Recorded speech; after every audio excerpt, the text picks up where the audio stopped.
Bought a 4-inch HighLifter bracket lift for this turd, so fixing to slap that on, I guess. This lift's pretty simple.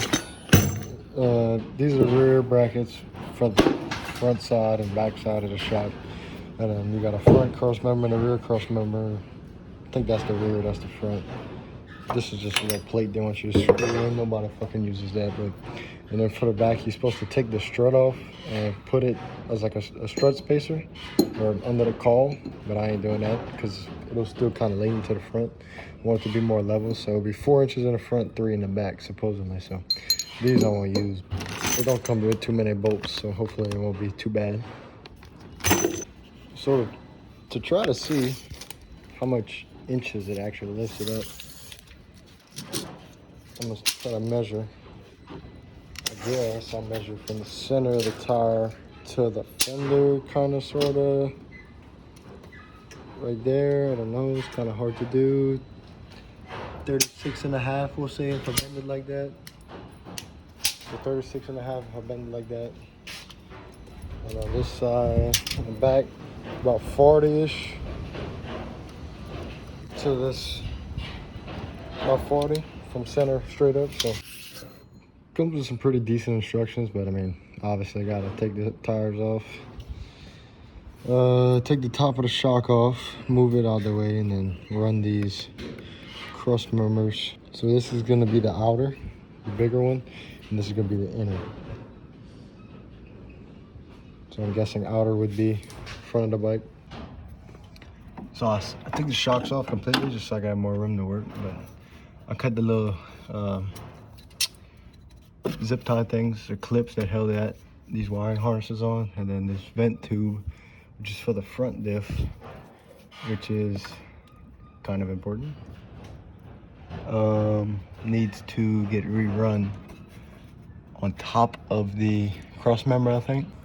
Well, I'm dumb as fuck.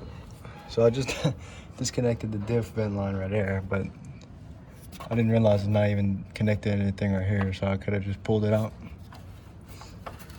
But that's okay. Yeah, the bigger cross members are gonna go in the front, the smaller one's gonna go in the rear. You gotta put the bolt, the lift, a washer, then that spacer, then the washer on the other side, in between the lift and the bracket, and then the nut. Same thing for the other side, pretty simple. Then you just gotta put the shock on right here, and then tighten it all down. Got everything all tightened down and everything.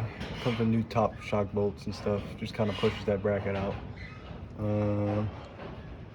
Just by putting the tire, because I took the tire off, it's obviously a good bit higher because I can't put the tire on now, so that's all right, I guess. But we'll see how much it actually raises it. Looking at it like this, fucker's pretty high. But I know it's got to settle a little bit, so I'm gonna go drive around the yard, back it up so I can do the rear, and then I'll measure. But definitely picked it up a good little bit. It'll settle probably an inch or so maybe, but angles still ain't terrible. They're not great, but they're not terrible. I can make do with that. Oh fuck, almost bust my ass.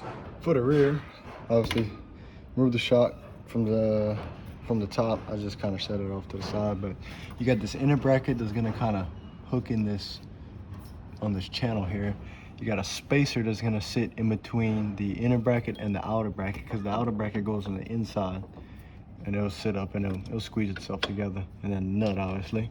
And then for the rear, you just put the shock back on. That's pretty much about as simple as that gets.